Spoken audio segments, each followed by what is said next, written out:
I don't usually speak to high school students, and so I thought long and hard about what would matter to you and what would be valuable to you. And I think I've got something that really will be. And I'm assuming that there are people in the room who have a desire to be an entrepreneur someday, or maybe it's not a fully formed thought that they want to do that, but the hope or dream or maybe thought out there that you would be. And I'll ask you, is that because of your inner rebel that you want to be an entrepreneur? And if so, is that a good thing or a bad thing? And I'm going to talk about my career, my life as an entrepreneur, and where that's been good and where that's been bad.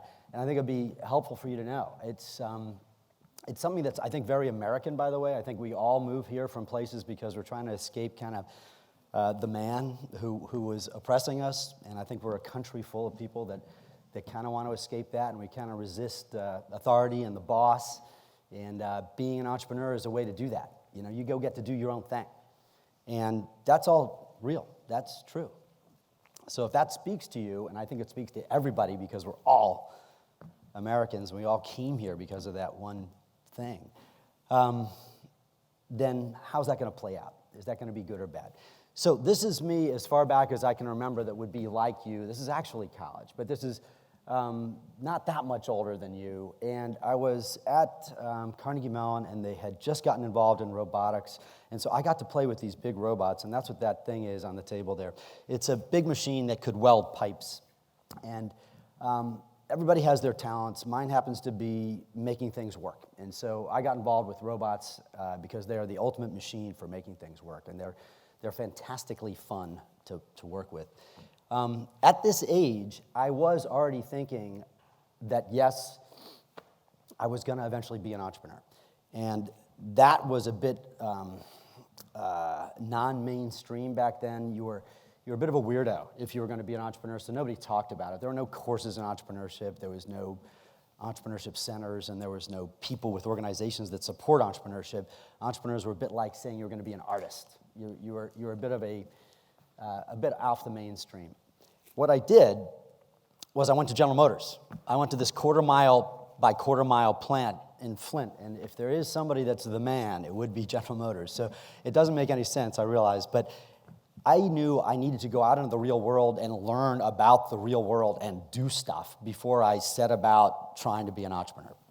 So that's what I did. I went there and I worked on welding robots and all kinds of robots. It was actually incredibly fun. I had a great time playing with the biggest, funnest toys there are. But at the same time, I felt like I wanted to go do my thing. And 5 years in, decided to do that. My wife was pregnant with our first child. This was not a move void of risk. And most people in GM didn't do that. Everybody at General Motors talked about going and starting a company. Everybody talked about it at least once a week. We're gonna go do this, you and me, we're gonna have a great time, we're gonna go sell this stuff, it's gonna work out great. And nobody did it. And I think that I did because that inner rebel in me said, you know, I don't want to work for the man. And I see this as one of the good of that inner rebel being one of the driving forces causing me to be an entrepreneur. I would have been like everybody else. It gets so comfortable at GM. I had such a good time. I had great toys. I was well taken care of. Everything was fine. I had a kid on the way. The only reason to do that would be I wanted to go do my own thing because that inner rebel was saying, you know, get out of here. Let's go do something. So I think this is a case where that actually really mattered. I started first I did consulting, and then I started making tools to make robots work better, and those are some of them. This screen on the left is full of text. That's the way it used to be. There didn't used to be graphics on screens. It was all text. And I was one of the first people to put graphics on those screens and actually make robots work better by making them easier to operate through graphic user interfaces. The calibration thing on the right is another industrial robot thing that is of no interest to you whatsoever. But I did do these things that made me money, so the risk was all okay, and thought that the future was mobile robots and that mobile robots could be a big deal like the Macintosh had become at that time, And so I started working on this mobile robot. And I spent 5 years on this. And this is Sai, the first personal robot. It pulled a vacuum around and a wagon. And a year and a half in, Spy Sai on the right had a camera, and you could manipulate it through the internet and look at your house. That was, I thought, the answer. It had an incredible graphic user interface. You can see it on the bottom. You could click on the robot on the screen and drag it, and it would move in the room and learn where everything was. And you could set it up to go different places, different times with this little flow chart. It was really freaking cool. And I wasn't the only one that thought that. Wired magazine called it the Mac of robots. And it got all kinds of press. I was on Good Morning America with this thing. It was what I wanted it to be, this super cool mobile robot. But probably none of you have ever heard of it. Validated. Because it didn't matter. Nobody bought it. And nobody bought it because it didn't have a market. And a lot of people had told me, you need to know your customer, you need to understand who's going to buy this, you need to talk to them, and you need to get the product right for them. And I thought that was a bunch of business blah, blah, blah. And that there was a pent-up desire for robots, and as soon as you made one that anybody could play with and get $700, everybody's going to buy one. Because I thought it was like the Mac. You know, the Mac didn't actually have any use when it first came out. You could print on this 9-pin dot matrix printer. It was terrible. And you could make it do different fonts and write a letter to your friend. That was like all it was good for. But it was very successful. So I thought that I was going to follow right down that path and that nobody got it but me. And the rebel, my brother offered to pay for a super hotshot marketing person to come spend 3 days with me and talk about my customer. And I turned him down. So I spent 3 to 5 years of my life making something that didn't have a market. And kind of wish my inner rebel had been a little quieter some of that time. Because had I listened to people, I would have learned that you really do need to understand your customer. You do need to find them and talk to them. And it's all about what the customer wants, not how cool it is, which was a hard lesson for me to get. I ended up taking this thing and turning it into a tug that delivers supplies in hospitals and managed to turn it into a local company, Aethon, that delivers supplies in hospitals, actually 60,000 deliveries a week. And so that all sounds great, but the reality is that's the wrong way to start a business, to make a technology and then go try and find some way to use that technology. It's completely backwards, and this company exists and works, but it's not a great company because it was formed the wrong way. And I would say that's because of, my inner rebel causing me to not listen and not learn when I could have if I had been more open-minded. So I learned that lesson the hard way. I'll show you one more image of this, what that became, because in the end it actually did become something pretty cool. This delivers supplies 60,000 a week in hospitals all over the country.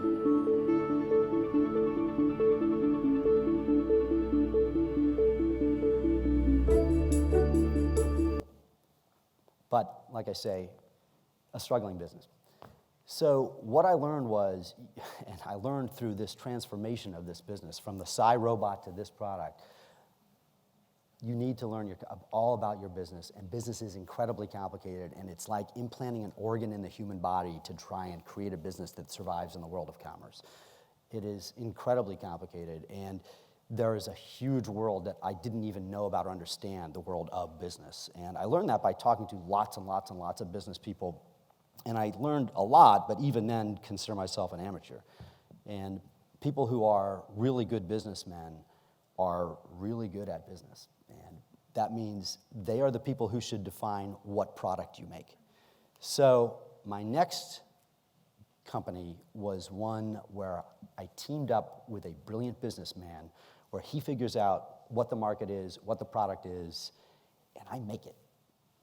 And this is an example of that, this product here. By the way, it uses the same robotics technology I used in the tug. Same motor, I use the same processor.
So all the coolness in a real customer, right? Moms actually have a problem in a parking lot holding their baby trying to get their stroller closed. So this was the idea of Rob Daly, my partner. And I'm going to show you another product, but if you think about this company, it not only is this combination of understanding that there's things you don't know, and therefore you need to let your inner rebel go and trust other people to do things and have collaboration, but it's also a culture in the company that is deeply affected by that rebel, because Rob and I are both the same way. And we don't want to make a company that has a hierarchy where people feel that they are working for the man. So we have an unbelievably flat company. So one of the great things on the positive side of the inner rebel is that we want to make a place that people like us want to work. And so we try to make some place where there is equality and everybody has the right to have their idea win. And we do that. And so I'd say that's where that inner rebel is a good thing. I'm going to show you one more product thing just because it's pretty awesome. I can't help myself.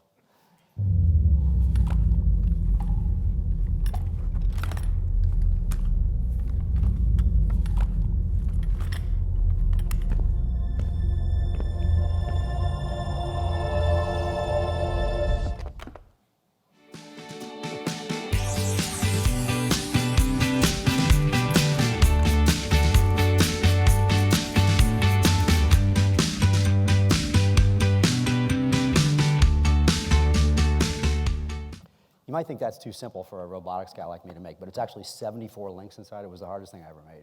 It took 3 years to come up with that thing. This is all made right down the street, by the way. We're literally 4 blocks away, and so we invent and create all this stuff.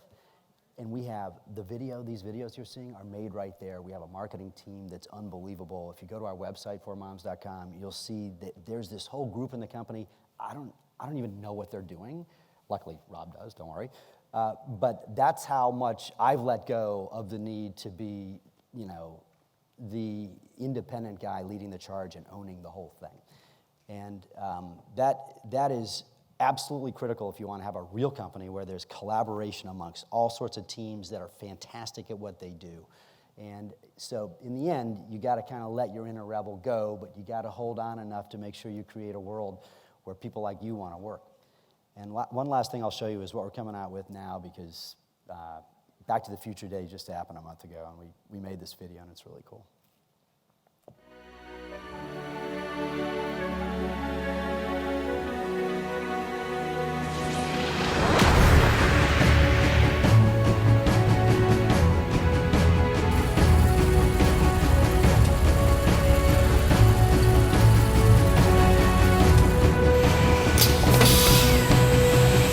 Wait, I'm here from the future. That's May. Come out with this in May.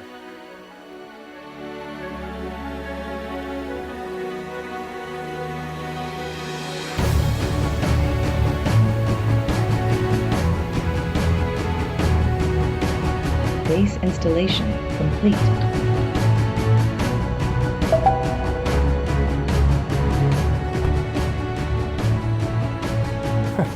With a car seat that installs itself, who needs a hoverboard?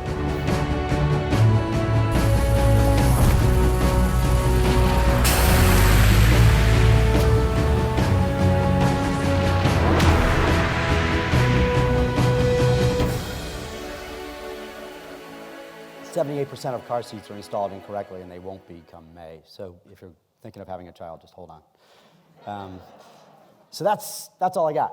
I'm hoping that those of you that have that idea in your head that maybe you'll be an entrepreneur will respect your own inner rebel. That's probably what's going to cause you to actually do it and live by that, but will be open-minded to other people that have disciplines and skills that you're going to need to collaborate with to make something great. And thank you very much. That's it.